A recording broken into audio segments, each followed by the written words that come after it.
Salam uşaqlar. Bugün 9 Mart 11-ci siniflərin buraxılış imtahanının keçirilmiş suallarına, düzgün cavablarına, izahına baxacaq. İlk sualdan başlayaq. Kəsməsi boş olmayan A və B çoxluqları üçün çoxluq mövzusuna aid sualdır. A çoxluğu, B çoxluğu. A çoxluğunda olub B çoxluğunda olmayan, yəni fərq burada 6-dır. B fərqi bura 4-dür. Bizdən deyir birləşmənin ən kiçik qiyməti. Birləşmənin ən kiçik olması üçün bu orta ən kiçik olmalıdır. Bu ən kiçik 0 yazaram ki, ən kiçik olsun. Çünki birləşmə bu üçünün cəmidir. Lakin şərtə fikir verin, kəsişməsi boş deyil. Yəni ortada 0 yaza bilməsin. O zaman 0-dan sonraki ən kiçik ədədim 1-i yazacağım. Onda bunların birləşmə sayı 6 üstə gəl 1 üstə gəl 4. Bu da deyəcək 11. Doğru cavab A variantı. 62. Ortaq vuruq 5'i çıxarsam 5 minus A qalacaq. Bitti. D variantı. Cədvəldəki ədədlərdən hansıları irrasionaldır? Pi irrasionaldır. Kök altı 3 irrasionaldır. Bu deyil, bu deyil. Mənfi kök altı 2 irrasionaldır. Bu deyil, bu irrasionaldır. Yəni kök çıxmayan ədədlər irrasional ədədlərdir. Yəni 1, 2, 3, 4. 4'ü hansı hissə dediyi üçün 10 dənəsindən 4'ü. Doğru cavab 10'da 4 olacaq. Növbəti, müxtəsər vurma düsturuna görə biz bu ifadəni kvadratlar fərqi kimi açacaq və dərəcələr eyni olduğu üçün bir kökün altında 11'in kvadratı çıx kök altı 21'in kvadratı. Bu da 121 çıx 21. Bu da kök altında 100. 100'dən də kök 10 çıxaracaqdır. Şəkər çuğundurunun onun kütləsinin 20% qədər şəkərdir. 80 ton şəkər çuğundurundan neçə ton şəkər alınır? Özü şərtdə deyildi uşaqlar, 20% şəkərdir. Yəni 80'in 20%'ini tapmalıyam. 20'yə vurub 100'ə böləcəm. Bəli, sıfırlar ixtisar getsə 16. Doğru cavab B. Y-in hansı qiymətində ədədləri ədədi silsilənin ardıcıl hədləri olar? Ardıcıl hədlər. Yəni bu ardıcıllığın A1'i, bu A2'si, bu da A3 olsun. Şöyle biz bilməliyik ki, ardıcıllıqda ədəd silsilədə A1 ilə A3'ün cəmi 2A2'dir. Yəni Y minus 2 ilə 6 minus Y-in cəmi 2 vur. A2 də modulda 3 minus Y-dir. Bu Y-lər islah gedər. Mənfi 2 ilə 6'nın cəmi müsbət 4 edər. Hər tərəf 2'yə bölsəm 3 minus Y modulda bərabərdir 2'yə. Və buradan da 3 minus Y bir dəfə müsbət 2, bir dəfə də 3 minus Y mənfi 2. Buradan Y-in qiyməti 1, buradan Y-in qiyməti 5 olar. 67. 2 kürədən birincinin həzminin ikincinin həzmindən 27 dəfə böyükdür. Deməli, kürənin həzm düsturları V1'in V2'yə nisbəti 27'dir. Hansı ki, V1'in V2'yə nisbətdə R-lər kubu deməkdir uşaqlar. R1'in R2'yə nisbətinin kubu. O zaman mən buradan R1'in R2'yə nisbətini 3 deyərəm. Çünki 3'ün kubu 27'dir. Kürənin səthinin sahiləsi nisbətini soruşur. Yaxud səthi sayısı neçə dəfə böyükdür deyir. Yəni S1'in S2'yə nisbəti kürənin səthinin sahə düsturu 4πr düsturudur. 4πr kvadratı 4πr2 kvadratı. Bunlar getdi ixtisara. Bunu da R1 bölünsün R2'nin kvadratı yazaram.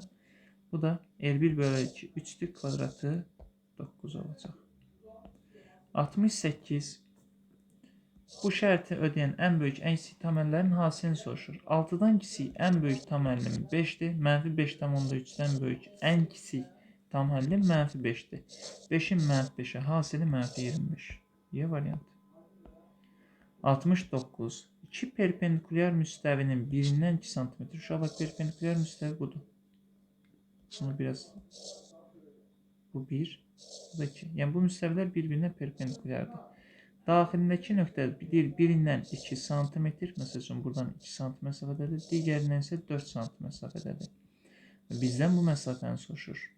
Bu 4-dürsə, düzbucaqlı olduğu üçün burada 4 olacaq və Pifagor teoreminə görə buna x desəm, bu x kök altında 4'ün kvadratı üstə gəl 2'nin kvadratı. Yəni 16 üstə gəl 4, kök altında 20. Bu da 2 kök altında 5 olacaq.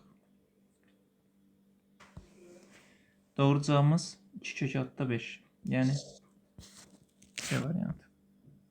70-ci. Paralel köçürmə uşaqlar. Baxın, deyir ki, x iştirik x plus 4. Yəni bu mənfi 3-dürsə, 4 vahid artır. Mənfi 3 plus 4, 1. Y iştirik isə 1 vahid artır. Y plus 1-dir, 2-dir. Üzərinə 1 gəlsəm, 3. Y variant, 1, 3.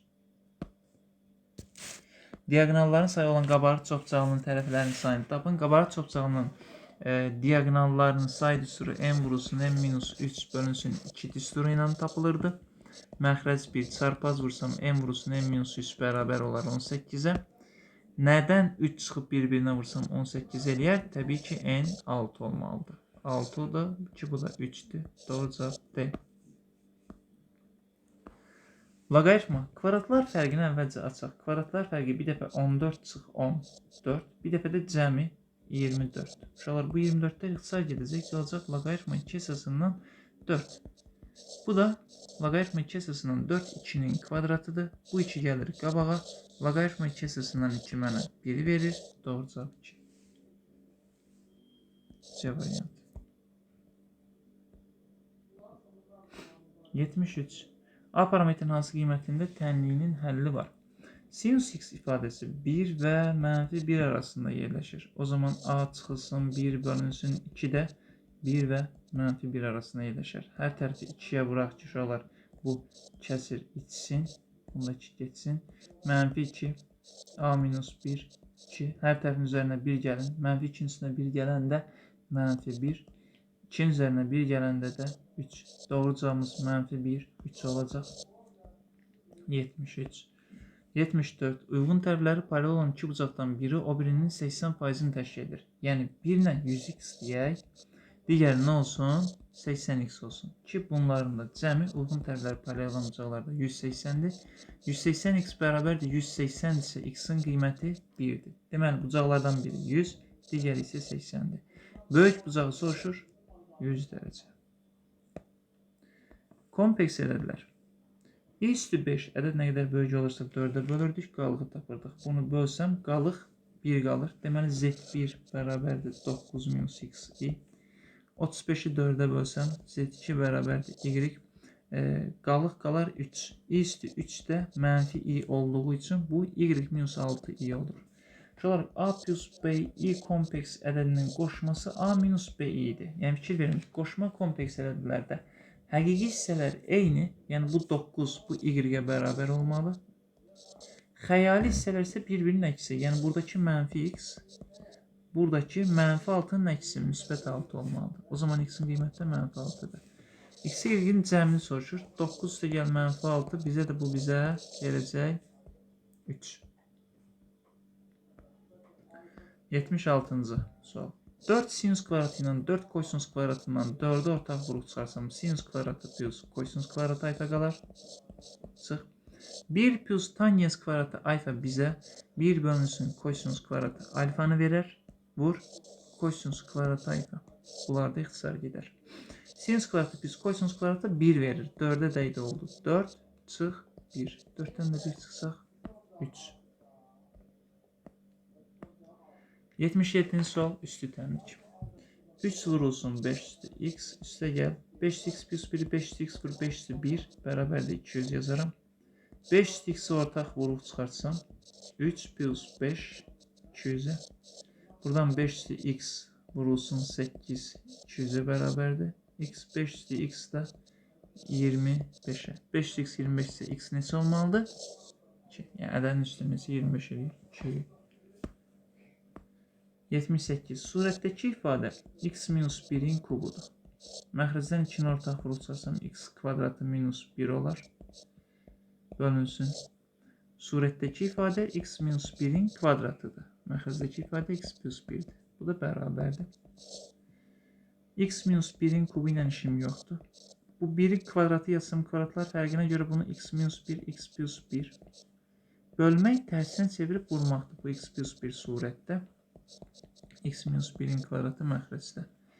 Bunu buna vursam kub eləyər, bundan gedər. X plus 1, x plus 1 ilə getdi. Surətdə 1, məxrəcdə 2. 2-də 1 və yaxud 0,5 oldu bizim doğru cavabımız. Həlli tələb olunan suallar. akt zalında hər sıradakı yerlərin sayı sıraların sayından 8 vahid çoxdur. Hər sıradakı yerlərin sayı sıraların sayından 8 vahid çoxdur. Sıra sayına x desəm, yerlərin sayı 8 vahid çoxdur, x plus 8-dir. Kvadrat tənliyim, yəni ümumi yerlərin sayını tapanda uşaqlar x plus 8-ə vurulacaq. Bu da 384 eləməlidir. X kvadratı plus 8x minus 384 bərabərdir 0 yazsam, diskriminantı 8'in kvadratı 64, 384'dür, 1600 alacağım. Diskriminantı istifadə etsəm, x bərabərdir mənfi b, yəni mənfi 8, 1600'dən kök 40 çıxar, bölü 2. Bu da 40'dan 8, 32, 2'yə bölərəm 16. Təbii ki, mən bunun mənfisinə baxmayacağım, çünki sıra sayı mənfi olmaz. Deməli, sıraların sayı 16 oldu. Bizdən nəyi soruşur? Sıraların sayını tapın. Biz de neçə tapdıq? 16. Doğru cavabımız 16 olacaq. 80. Düzbucaqsın B təpəsindən çəkilən AC diagonalı BM perpendikulyar çəkilmişdir. AM 9, MC 16 olursa düzbucağın sayısını tapın. Şöyle deməli, bu düzbucaq təpəsindən çəkilmiş hündürlük hipotenuzu ayırır 9'a və 16'ya. Düzbucaq təpəsindən çəkilmiş bu hündürlüyün kvadratı hipotenuzu ayırdığı hissələrin, yəni 9 ilə 16 nasibdir. O zaman h tapsam kök altında 9 vur 16, bu da 3 vurulsun 4, 12. Bura oldu 12. Bu düzbucağın sahəsi katetlər tərəf, yəni bu AC tərəfi 9 ilə 16, 25 edir. Ona çəkilmiş hündürlük AC-nin yarısıdır. Bu da 6, 150 eləyəcək. S1 deyək bu sahəyə. Düzbucağının diagonalı 10 sayısını yarıya böldüğü için delta S2 S1 olmalıdır. Yani 2 vurulsun 150. Bu da bize 300 verecek. Doğru cevap 300. 81. Supermarkette keçirilən uduş kampaniyası çərçivəsində müştərilər hər biri 5, 10, 20 manat dəyərində alış-veriş kuponlarından yalnız biri olmalı 28 zərf təqdim olunur. 20 manatlıq kuponların sayı 10 manatlıq kuponların sayından 2 dəfə az. Baxın, 20 manatlıq 10 manatlıqdan 2 dəfə az. Onda bunun sayına x desəm 10 manatlıq bundan 2 dəfə çoxdur. Və 5 manatlıq kuponların sayından 16 ədəd azdır. Söhbət uşaqlar nədən gedir? Yəni 20 manatlıqlar 5 manatlıqlardan 16 ədəd azdır. Onda 5 manatlıq 20 manatlıqdan 16 ədəd çoxdur. Bu da x plus 16'dır. Və üçünün bir yerdə cəmi 28 zərf daxı 28'e bərabər edəsəm x plus 16 plus 2x plus x bərabər 28'e. Buradan 3x ilə bir yerdə 4x yazaq bunu. 4x bərabər 28'dən 16, 12, x bərabərdir 3. Deməli, deməli, buradakı bu say 3 olacaq, bu say 6 olacaq, bu say da 19 olacaq. İndi davamını oxuyaq. Müştəri təsadüfi seçdiyi 2 zərf. Uşaqlar, bu bəsdir ki, biz hadisənin mümkün halına baxaq. Mümkün hal sayı kombinizon 28'dən, çünki 28 zərf var, ikisi seçilir. 28'dən 2. Əlverişli hal üçün davamını oxumalıyıq. 2 zərfdəki kuponların ümumilikdə 30 manat dəyərində olması. Yəni 2 zərf seçirəm və yaxud da ki 2 dənə biz zərf seçirik. Həmin zərfdəkilərin cəmi 30 manat olması üçün. Məlum məsələdir ki, bunun cəminin 30 olması üçün seçilənlərdən biri 20 manatlıq, biri də 10 manatlıq olmalıdır ki, cəm 30 eləsin. Düzdür? Onda 20 manatlıq neçə dənə idi? 20 manatlıq uşaqlar. Bayaq hesabladıq. 3 buydu, 6 buydu. 3 dənədir. Biri kombinizon 3-dən 1'ə hesablanır. 10 manatlıq 6 dənədir. Kombinizon 6-dan 1'ə. Kombinizon 3'dən 1'ə 3'dür. 6'dan 1'ə 6'dır. 28'dən 2'ə də 28 vur. 1 vahid azı 27. Böl 2. O 2 də qalsın bura. Bərabərdir. Bu 3 ilə bu ixtisar gedər. 9. 6 2'nin 18 eləyər. 18 ilə 9 gedir. Burada qalar 2. 2 ilə də 28 ixtisar getsə burada qalar 14. 14'də bir də buna şuralar baxaq. Ola bilər nəsə səhvimiz oldu. Deməli surətdə yazdıq, məxəzdə yazdıq 28'dən 2'yə, surətdə 3'dən 1'ə və 6'dan 1'ə. 3'dən 1'ə 3'dür, 6'dan 1'ə 6'dır. 28'dən 2'yə də 28 vur 27 bölü 2. Yəni 14 vur 27 yazarım. 2 əksər yaparsam burada 7 qalar. Burada 3 qalar. 3 üçün 9 eləyər. 9 ilə 27.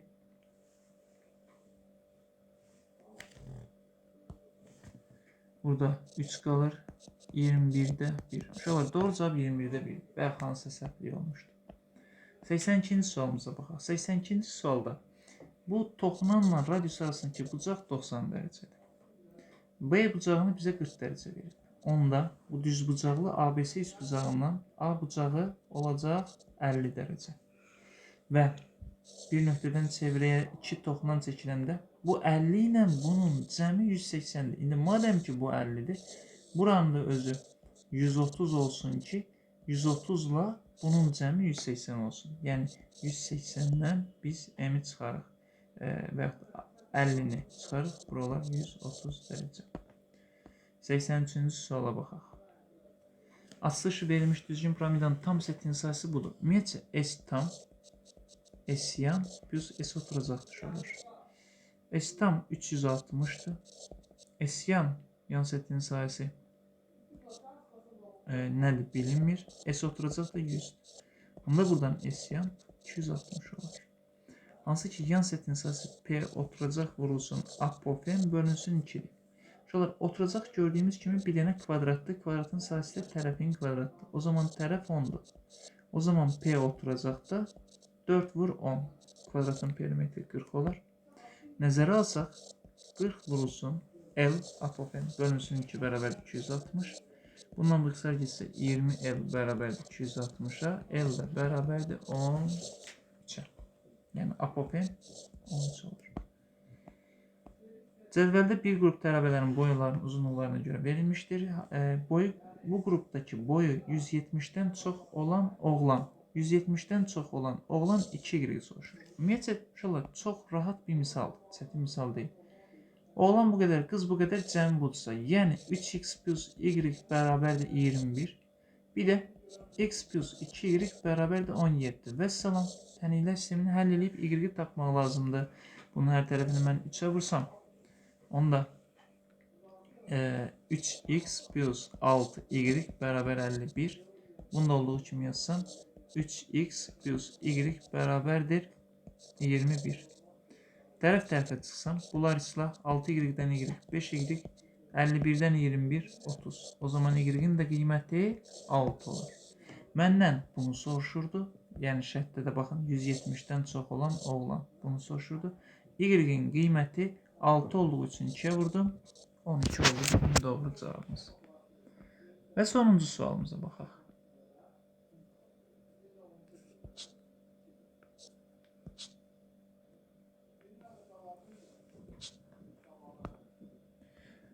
M funksiyanın təpə nöqtəsinin koordinatları. Gen funksiyanın əvvəlcə təpə nöqtəsinin koordinatlarını tapaq. X kvadrat minus 8x plus bunu 16 plus 2 kimi yazsın. Və bu ifadə x minus 4'ün kvadratı plus 2.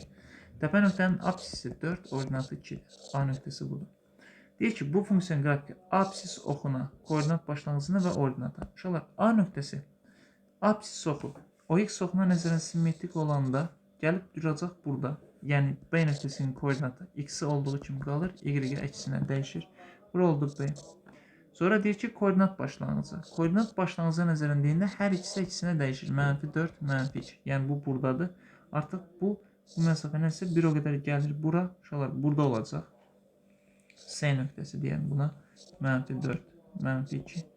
Bir də ordinat oxu. Bu ordinata nəzərən simmetrik olub gəlib burada duracaq. D nöqtəsi x-i əksinə dəyişdi. -4, y-də olduğu kimi qaldı. Bizdən istədiyi bu figurun perimetrinin tapılmasıdır. Deməli, uşaqlar, bu A nöqtəsinin x-i 4'dür, y-i 2'dir. Yəni buradan bura qədər olan bu məsafəm 2'dir. Onda bu məsafə yekun 4'dür. Çünki burada 2'dir, burada 2'dir. Buradan bura qədər 4 santıdır, şərt deyil. Burada 4'dür. Onda burada 8'dir. Perimetr 2 vurulsun 4 plus 8. 4, 8, 12. 2'ye də vursam 24. Bu qədər uşaqlar. Sualları izah elədik. Hər birinizə uğurlar. İnşallah növbəti imtahanlarda görüşərik. Sağ olun.